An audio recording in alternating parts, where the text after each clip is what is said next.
யோவேல் தீர்க்கதரிசியின் புஸ்தகம் 2ஆம் அதிகாரம் 21ஆம் வசனம். தேசமே பயப்படாதே, மகிழ்ந்து களிகூரு, கர்த்தர் பெரிய காரியங்களை செய்வார். பிரியமானவர்களே, பெரிய காரியங்களை காண களிகூறுதல் அவசியமாயிருக்கிறது.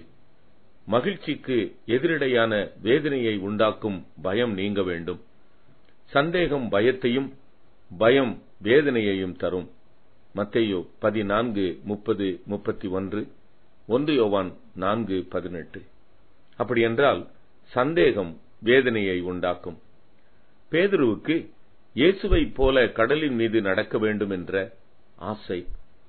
ஆண்டவர் கட்டளை கொடுக்க கடலின் மீது நடக்கிறார். காற்று பலமாய் இருக்கிறதைக் கண்டு பயந்து அமிழ்ந்து போகையில் ஆண்டவரை நோக்கி கூப்பிடுகிறான். ஆண்டவர் ஏன் பயப்பட்டாய் என்று கேட்கவில்லை. மாறாக, அற்ப விசுவாசியே, ஏன் சந்தேகப்பட்டாய் என்று கேட்கிறார்.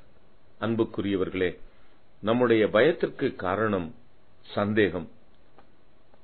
வியாதி அல்லது பலவீனம் நீடிக்கும் போது, பிள்ளைகளுடைய காரியம் நடைபெற கால தாமதம் ஆகும்போது, போராட்டங்கள், பாடுகள், கடன்கள் அதிகமாகிக் கொண்டிருக்கும் போது ஒரு திகில் நம்மை சூழ்ந்து கொள்கிறது. சந்தேகம், பயம், திகில், அச்சம் என்பது ஒரு மனநிலைமை. அந்த மனநிலைமையை மாற்றுவது கர்த்தருடைய பிரசன்னம்தான். எப்படியெல்லாம் கர்த்தருடைய பிரசன்னத்தை வருவிக்க தெரியுமோ அவைகளை செய்து பாருங்கள். வேதத்தை எடுத்து வாசித்துக் கொண்டே இருங்கள். அல்லது கர்த்தருடைய பிரசன்னத்தை உணரச் செய்கிற பாட்டுகளை பாடுங்கள். அல்லது கேளுங்கள். வாயை திறந்து உரத்த சத்தமாய் கர்த்தரை துதியுங்கள். பரிசுத்த ஆவியின் அபிஷேகத்தை அந்நிய பாஷை வரத்தோடு பெற்றிருப்பீர்கள் என்றால் உரத்த சத்தத்தோடு ஆண்டவர் பரிசுத்தம் பண்ணி கொடுத்த பாஷையிலே பேசிக்கொண்டே இருங்கள். இதில் ஏதாவது ஒன்று உங்கள் மன நிலைமையை நிச்சயமாய் மாற்றும். கர்த்தருடைய சமாதானம் உங்களை நிரப்பும். பெரிய காரியங்கள் நடக்க ஏது உண்டாகும்.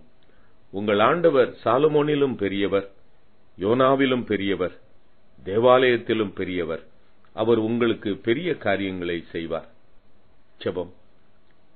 வல்லமையுடையவர் மகிமையானவைகளை எனக்கு செய்தார். ஆமென்.